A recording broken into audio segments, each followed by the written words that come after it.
The evening had already come into its own. Victor looked up from his computer and looked out the window. His neck creaked disgustingly. There on the street, the red stoplights of the car indicated a traffic jam. Exhaust smoke played in the cold. There was no one in the office anymore. Everyone was at home with their wives and children, and Victor's deadlines were burning. It was urgently necessary to finish the executive documentation. For a colleague, the floor of the office was happily lying at home on sick leave, and those who vaccinated in time were forced to take on the fallen load. He rubbed his eyes dry from exertion and decided to take a break. There was a coffee machine on the floor. The coffee was disgusting, but cheap. Something was happening at home. Everything seemed to be the same as before, but some little things appeared that he couldn't help but pay attention to. He tried to talk to his wife, but she said every time that everything was fine and changed the subject. Maybe it's life that eats us up. Maybe it's like that for everyone. Sometimes she became irritable. Maybe problems at work. Vitya also did not talk much about his work, believing that his wife would be bored. Walking back to the office with coffee, he received a message on his phone. Great. Well, as I said, everything worked out. Victor rubbed the bridge of his nose. He had not worn glasses for a long time, but the habit sometimes still manifested itself. Who is this? What are you talking about? Well, your wife. Everything worked out. Some vile worm inside began to sharpen him. A vague alarm began to rise from the depths. Who is this? This is Arthur. We talked to you about your wife a few months ago. Then Victor remembered that last winter he had one exciting fantasy, and he really contacted several men. Or rather, they themselves wrote to him and guaranteed the result. No one asked for money for it. Time passed. The fantasy faded. The men disappeared and stopped responding to messages one by one. I understood everything. It's over. I'm canceling everything. What do you mean? I'm canceling. It's too late to cancel anything. And this girl, how similar. Victor noticed how his hands were shaking. As I said, it's too late to cancel something. An audio message has arrived. A man's voice, low, spoke calmly with a little emphasis. As I said, it took time. I usually don't spend that much time, and if I don't manage in a month, then I quit. But then there was some kind of sporting interest. Don't be angry with your wife. You gave me all the cards yourself, and in defense of your wife, I'll say she was a tough nut to crack. If it wasn't for your help, nothing would have worked. So it's not fair to blame everything on her. Remember? You wanted it yourself. Don't mess up. His wife did not answer the phone. After making several attempts, Victor closed the office and calling a taxi went home. He could not drive himself now. He would probably fly somewhere. All the way he scolded himself and tried to remember what and to whom he was telling. Neither the address nor the place of work. He certainly did not tell anyone. He was not such an idiot. Yes, he sent some of her photos, but before that he carefully covered up his face. Surely this is some kind of divorce. There are a lot of such scammers now. Then they write about some kind of exposure. Then they call about bank cards. Heck, then where did he get these thoughts about cheating on his wife at all? Oleg tried to remember. It seems he came across some kind of movie or video on the internet where their friend spent the night in the house of a married couple. What was there? The roads were covered up and he couldn't leave. Yes, like an American movie. And at night, the husband brought his friend to their bedroom, showing his finger at his lips, and his wife was lying on the bed. The light coming from several candles played beautifully on her naked body. Her legs, dressed in slutty fishnet stockings, were bent and spread. Her hands were securely fixed with ropes. The girl couldn't see what was happening. Her eyes were covered by a leather mask. What struck Victor the most then was that the husband allowed a friend to satisfy his wife without a rubber band. You're so insatiable today. Yes, maybe this situation turned me on. John probably didn't sleep a wink in the next bedroom. Do you think? The girl was clearly confused. You were moaning so much, it was hard not to hear. Then they joked about it, and the plot ended.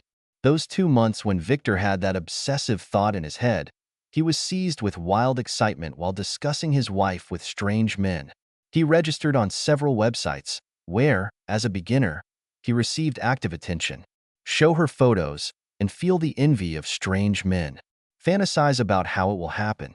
And then he was having fun with his wife. It was starting to snow. Victor got out and ran to the front door.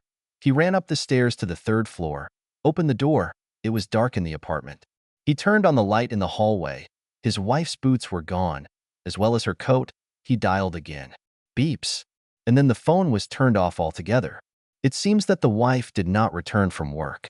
Vidya looked at all incoming messages, except for work messages. There were also from his wife. Corporate party, he read.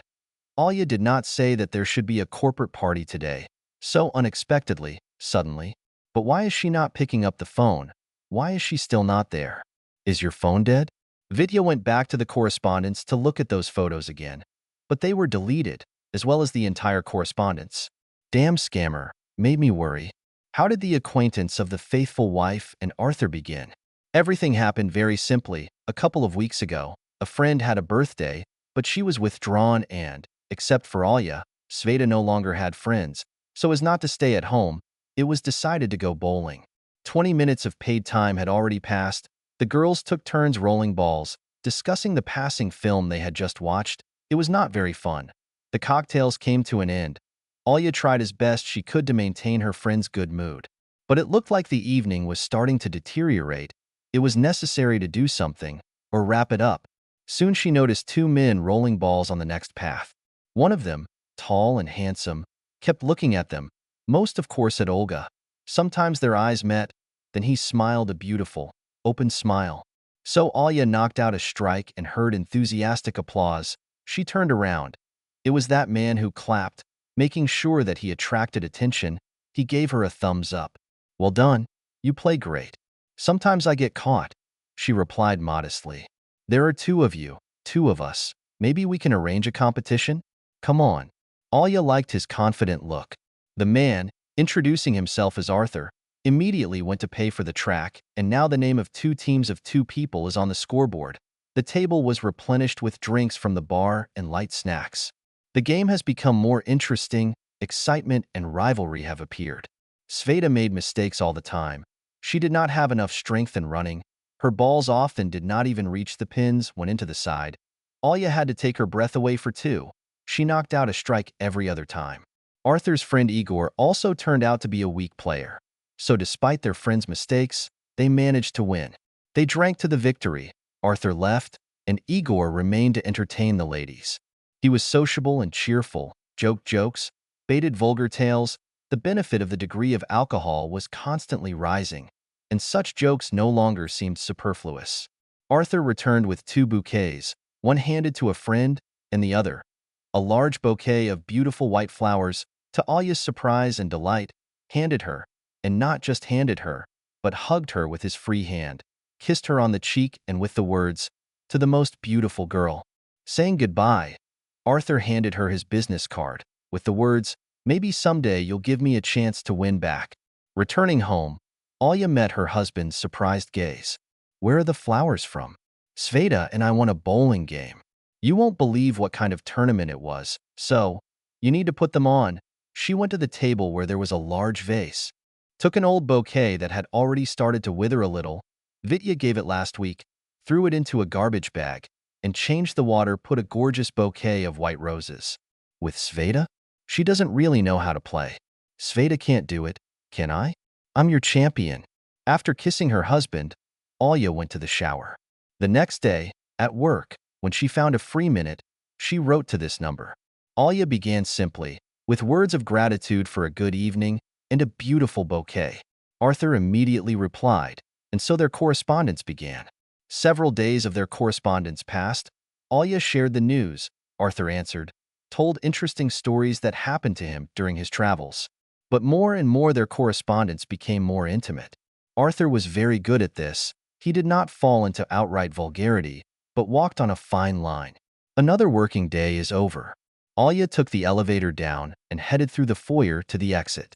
The guard smiled and, as always, watched her go. Beautiful in front and beautiful in the back, lucky for someone. On the way, wrapping a beautiful scarf, she went out the door that opened. On the street, opposite the entrance, there was an unfamiliar parked SUV, large and beautiful, black in color. Its paint still glistened with gloss. Alya admired it. "I wish we had a car like this," she thought dreamily, and suddenly Arthur came out from behind him. He was carrying a large bouquet of white roses in his hand. Alya was shocked, a little afraid that her colleagues would see her, and, of course, delighted. After all, these were her favorite flowers. Beautiful flowers to a beautiful lady. Arthur threw a platitude. Arthur, how did you know where I work? I have your phone number. I know your name and your last name. It was not difficult to find out your place of work. He smiled his adorable white, toothed smile. And I opened the front door and invited the lady to sit down. Well, actually I have to go home. That's how I'll take you home. It's more convenient in the car than on the subway. Light music was playing on the radio. The love radio music ended and the dating section began. It couldn't help but make both of them smile. They joked a little that at such a time, people are trying to get to know each other on the radio, where you don't even see each other. What if someone does meet their fate like that? You never know what awaits you. I prefer to build my own destiny myself and not expect gifts from her. They were getting closer. Arthur was driving aggressively. Something was rising inside Alia from the sudden accelerations, some kind of childish delight. When you don't know fear yet and feel only emotions. Arthur was telling her something. Alia was answering. But of course she couldn't help but notice his gaze. He glided over her at every opportunity, over her face, her legs in black tights. Their neighborhood appeared. She thought about how it would look, how her husband would take it if he saw that she was being driven in such a car, and the neighbors, these grandmothers, who were constantly looking out the windows, would surely report everything. Stop here. Have we really arrived? No, but I have to get out here. Turning to him, she said, thanks for the ride. Arthur didn't ask any more questions. Alia buttoned up her coat, adjusted her scarf, and headed across the yard to their house. A few minutes later, when she had already undressed, a message came from Arthur. I hope I didn't offend you in any way. I understand that it was unexpected, but I really wanted to see you. To be honest, I was glad to see you too, she replied. A few days later, another evening. It was already late in the evening. The husband and wife were lying in bed. Victor was reading, turning on the nightlight, and Alia was texting with someone. Suddenly her phone rang, and she got up to leave the room. Where are you going? Mom is calling. I'll go out to talk to her. You can talk here. It's okay. Yes, I don't want to bother you. I know how much you love my mother. And the naked one left the room. Vitya did not attach any importance to this. To tell the truth, he really could not stand his mother-in-law. All these conversations of hers, about the fact that he should earn 200 TR to provide for his family, a bad woman lived in her own world, receiving a salary in the region of 30, did not understand that he was above his head not to jump, and to have that kind of money, you had to either kill or steal. Alia returned a few minutes later in high spirits. That doesn't sound like your mom. And I also talked to Sveta a little bit. She started dating a guy. I was happy for her. It's about time. Wow. What is it with us? What have you been doing here without me? I was thinking about you, about my amazing wife. And what did you think?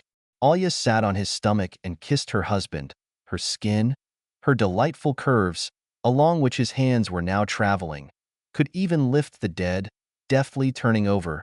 He was on top. I love you. We wanted children. And you're especially passionate today. I just missed you. When was the last time we made love? It seems to be a pose yesterday. Well, we used to have it every day and more than once. But I thought it hurt you when we do it a few times. What makes you think that? Well, why? You told me that yourself. Vidya did not know that Arthur also receives the same photos with approximately similar signatures. Therefore, he was glad that they had started like a new honeymoon. In gratitude to his wife, he tried not to linger at work, rightly judging that he could not earn all the money, but life, like this, could pass by at work. He tried to please her with pleasant little things, like now, for example, he went into an Oriental sweets shop where he took her favorite onion. Alia was going to lunch when Arthur unexpectedly called her. My dear, have you had lunch yet? No, why? Such treatment has already become common in their correspondence and evening conversations. By the will of fate, I happened to be nearby, and I didn't have lunch either. MB, shall we have lunch together today? Her mood immediately skyrocketed. Leaving unfinished business, Alia hurried to the exit. The elevator descended, as luck would have it, for a long time, gathering everyone, making a long stop on the second floor where the cafe was located. And finally she leaves the office center door, and there he is waiting for her. It began to snow in large flakes. His cheeks were slightly unshaven, but he was just as charming. The expensive coat was unbuttoned. There were a few snowflakes perched on her combed hair that did not want to melt. Arthur was standing at the passenger door, waiting for the girl. Alia came over, hugged him, and kissed him on the cheek. "It's good to see you." She didn't lie. As usual, he gallantly opened the door of his car in front of her, inviting her to sit inside. "Just happened to be like that?" "Of course I lied. I've been thinking about you all day, and I couldn't help but stop by." "Oh, you're so cute." We didn't drive for long. After parking the car on the side of the road, Arthur got out and helped Ole get out. There weren't as many people in the cafe as one would expect at this time, but almost all the tables were occupied. The waiter met them at the entrance and escorted them to the reserved table. "You've thought of everything." "Of course. Otherwise, it would have been embarrassing." Their table was located in the corner, and it was separated from other tables by a partition, which was very convenient. It turned out that companies could sit at each such table and not interfere much with each other. While waiting for the order, Arthur sat down closer and hugged Alia. He pressed his lips against her cheek. I inhaled her scent. "Alia, you'll probably think I'm acting like a boy, but I think about you all the time. Those photos you send me, they just drive me crazy. And our correspondence, it seems to me, is something more than flirting." "Maybe," she replied. His hand was stroking her waist. The lips whispered compliments.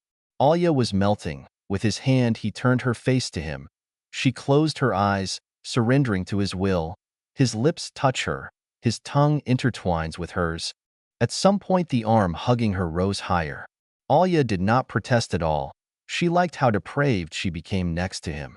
During their heated correspondence, she could get wet right at work. He asked for her photo, and she sent it. Sometimes she showed imagination herself. It happened that colleagues could catch her doing such obscene things. Point 6. And now, tearing himself away from her lips, he said, "Let's fool around a bit." Alia gave him her amazing smile, which read desire. "What do you want?" "I want to see your breasts." Without taking her eyes off his, Alia began to unbutton the buttons on her blouse, and then pushing the floors apart, she showed off her breasts, a beautiful third size and a beautiful white bra. Out of the corner of her eye, she tried to catch movement from the side, so that no one would go, ready to cover up at any moment. "Are you satisfied?" she asked, but she already knew the answer. "Go on. I want to see more." Then Alia took the bottom and lifted up her blouse. At that moment, she closed her eyes, either from shame or pleasure. The waiter brought the order. Alia barely managed to hide her breasts before his arrival. "Did he see it?" "I saw it." Arthur nodded affirmatively. "Damn, it's a shame." Alia blushed. "Come on. A guy doesn't see such a beautiful woman every day, especially showing off her breasts. Look at what a wonderful photo it turned out to be." He showed her the photo. "Is that all you wanted?" Alia smiled her lascivious smile again. "Take off your panties." Alia stood up and looked around. That no one was looking at her, deftly pulled down her panties, stepping under the table with her feet. She took them off completely, and she handed it to Arthur. "That's it." He inhaled her scent. "I love your scent. It excites me so much." Alia bit her lip. How right he was. She was lying naked in bed, as always. But now her body became so sensitive that she felt the sheet and blanket touching her naked body. She moved a little, laying down comfortably, which made her body even more pleasant. "Caress yourself, and I'll tell you what I want to do with you." Alia squinted at her husband again, but the correspondence has already raised the photo on the screen above. The husband was still busy and did not pay attention to what his wife was doing at that time. "Are you crazy? My husband is nearby." "Do it. You'll like it. Try to be inconspicuous." Alia quickly cleaned herself up, and they went out, trying not to attract attention, and returned to the table. The adrenaline was off the scale. Alia had just done something that no one could have imagined in this cafe, and they were not caught. After finishing lunch, Arthur drove her to work. Alia kissed her new man for a long time, and in the end she said, "Thank you for today." She wanted to get out, but Arthur stopped her. "Alia, I signed you up for spa treatments. I wanted to surprise you. Unfortunately, the card payment was not accepted there, so here you take it." Arthur handed her several large bills. "What is it?" "I won't take it." "My dear, don't think about it. This is my gift to you. I want you to relax and have fun. This spa salon is very praised, and then I already agreed. You can no longer refuse. I want you to relax, because I know how tired you get at work. Alya mechanically took the money and got out of the car. The rest of the day she flew as if on wings. The work was arguing. Alya read about this spa salon, and she was looking forward to finally going there. On the other side of the city, Victor received a salary, but the joy was not long. The payment of utilities and credit quickly destroyed his entire parish. Now, he regretted that they bought a house in the region this summer, but then it seemed to them a good investment to go somewhere to relax, outside the city, a bathhouse, a barbecue. Then it seemed that COVID quarantine would last longer. The house was in good condition. Until recently people lived there, the stove was working properly. The plot had fruit trees and a lake 5 kilometers away. They've only been there a couple of times. Right after the purchase, Vitya looked at the whole site in a masterly way, realized that significant investments were required. Basically, it was necessary to update the electrics, refine the site, and put a modern septic tank, bring water into the house. They planned to do it all next summer.